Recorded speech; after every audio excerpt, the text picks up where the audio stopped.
আমি সকালে উঠে চান পুজো সেরে তারপরে রান্না বসিয়েছি। আজকে রান্না হবে শাক ভাজা, কুমড়ো ফুলের বড়া আর পাঁচ মিশালো নিরামিষ সবজি।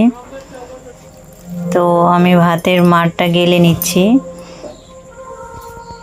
তো আমাদের বাড়িতে দেখো কি সুন্দর গাঁদা ফুলের গাছ হয়েছে। তো কালকে মনসা পুজো করেছিলাম, সেটার ম্যাটটা ভাসাতে হবে। তো মাধবকে ডেকে নিয়ে এসেছি, আমিও সঙ্গে যাচ্ছি।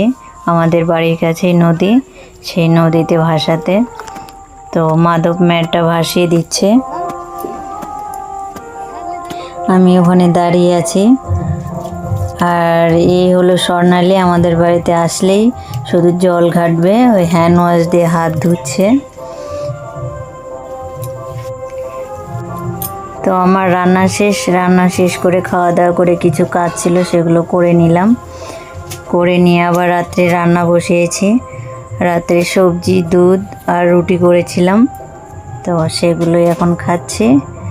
তো ভালো থেকো বন্ধুরা, টাটা, দেখা হচ্ছে আগের ভিডিওতে।